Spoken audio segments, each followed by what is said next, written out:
Hey everybody, Tom the Dilettante here. Hope you all had a wonderful Christmas and are ready for a interesting new year. For my Christmas, Santa was generous enough to pick something off of my Amazon wish list, and that was a budget-friendly LED light bar. But today we're going to take a look at this Nilight LED light bar. We'll do an unboxing, an install, and then a review. So hopefully, if you have something like this on your mind, this video should give you some ideas as far as what you're in store for. If you pick one up, try to install it and how it performs. So let's get this thing open and find out what we got in the box.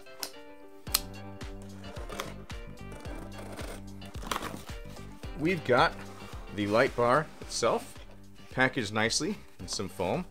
So that's nice, everything looks intact. We've got the wires coming from it. Simple and easy install. And what else we got?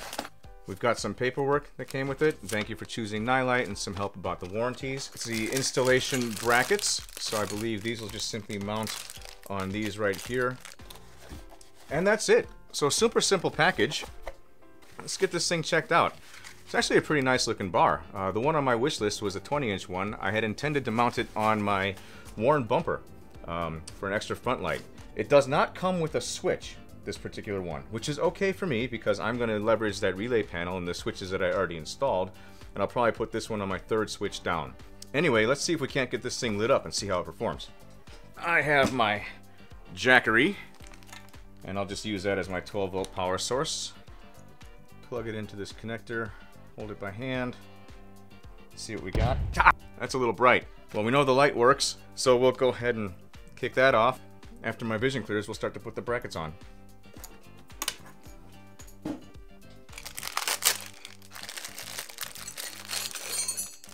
Okay, so on this bar you have these adapters for the mounts, and it's a T6. So it really looks like you just go ahead, come in here, loosen these up, and you can slide these to match your mounting points. And once you have them in place, you get these brackets through which a bolt will go down as a stud. And so you'll have these studs that pop through. At first I thought they were for getting a washer, but as you can see here, the top of this nut, the top of the bolt is captured in a couple of grooves up there.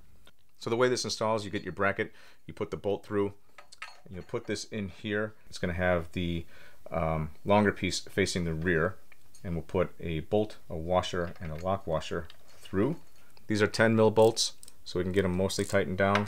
You actually want to leave these pretty loose in order to allow this bracket to still swing in its location. Alright, that's one. We'll do the other side. So the plan is to go ahead and take this thing out to the car, move these around to center it up with the mounts that I want to use, tilt these up, use a number 6 hex to tighten them down in place, get the tilt just right, tighten this thing down, wire it up to my relay board, test it out, and we should be ready to rock. So let's go.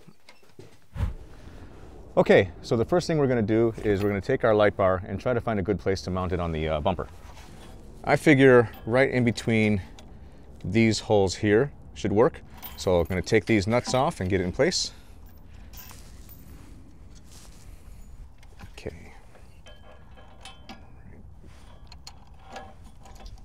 There. I'm going to install our washers. The kit did not come with these washers. They came with lock washers.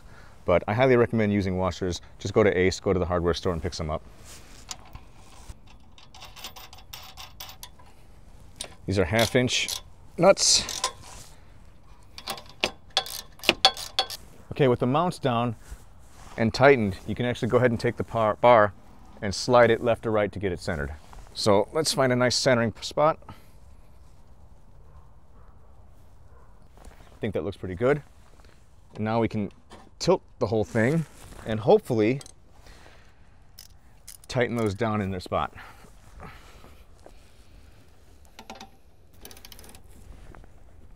Now we'll lock the mounts to the light bar so it can no longer move laterally.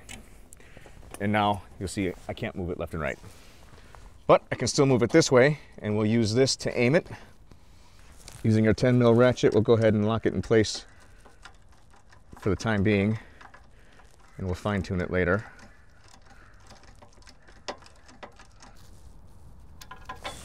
Okay, now we just got to get the wiring set up. All right, so they don't give me a lot of wires to work with here, so I'm going to end up routing them through the bumper. But to access the area behind the bumper a little bit easier, I'm going to go ahead and pull this little panel off. To do that, we'll get the part from the airbox off first. Just simply loosen up these screws. I put a little bit of upward pressure on them as I lift, and they should pop out like that. Save those, and then this piece will just disconnect, and we'll save that for later. Next, we're going to pop out the pins along the rest of this.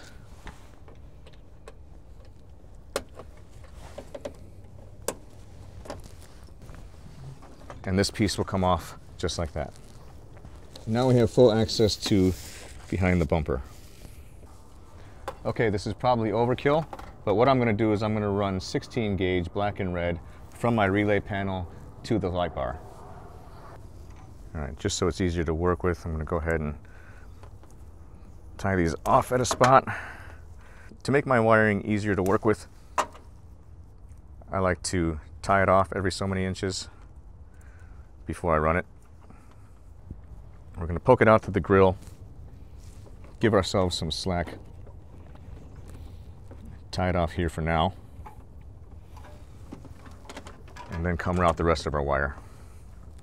Okay, I ran the wires. Let me give you a quick review of how we routed them.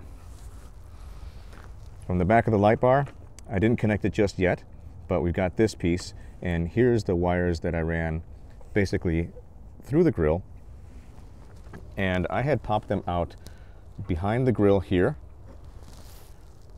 ran them along this piece, and just zip tied them behind the sheet metal on the bumper here.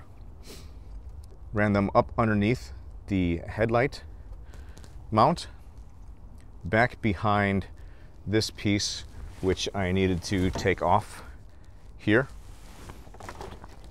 And you'll see, because there's some sharp areas underneath there, I did run some loom around the wires so that it didn't get cut too much behind here.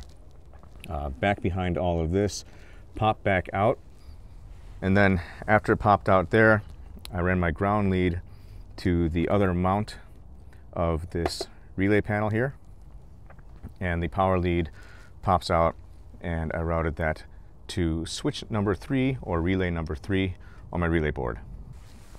So we should just need to go ahead and connect the power to the light itself, tuck that away, and we'll be ready for a test.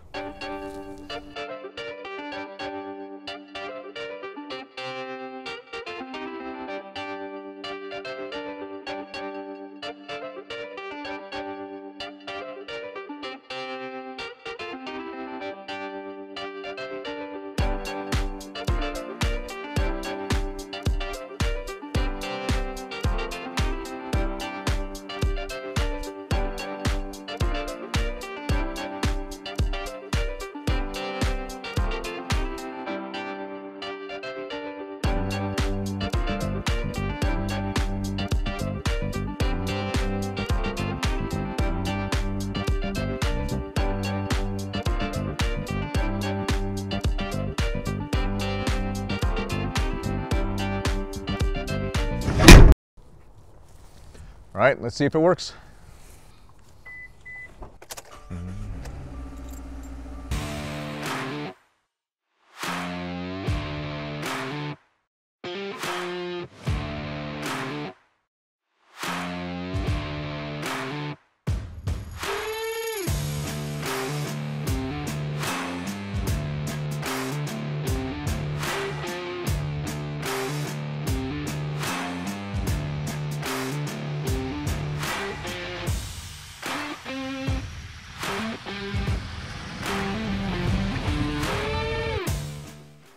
Okay, install was a success. Everything worked just as we hoped it would. Earlier this week, my friend and I went up to northern Wisconsin for an overnighter to do some winter camping and some trail riding. And so we had an opportunity to test this light bar out in the dark. So rather than me trying to explain it, let me show you this short clip from my dash cam where my buddy and I are testing it out for the first time in the pitch black night of the Wisconsin northern woods. Check it out.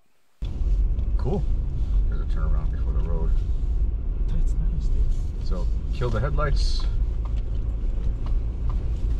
Light bar and ditch lights only. And light bar only. Harsh shadows, I wouldn't drive with just that. Nope. But light bar and ditch, Yeah, that's drivable. definitely doable.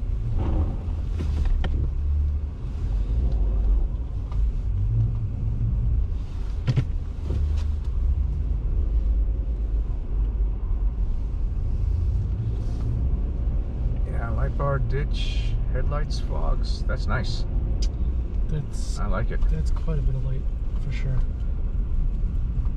More than enough to be comfortable driving a trail. Mm-hmm. At this speed right here, perfect. Yeah.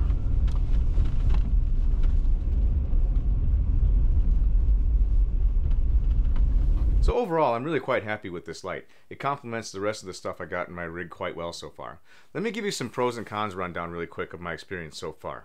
On the pro side, first and foremost is the price. For under 40 bucks for a 20-inch light bar, this thing really gives you a pretty good bang for your buck. Second, it's really easy to install. The brackets it came with and everything functioned and moved as it should have, and I didn't really have any problems putting the thing in.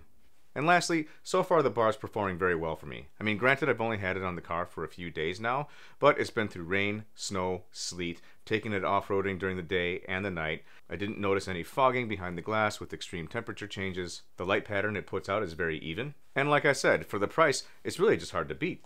And now for some cons.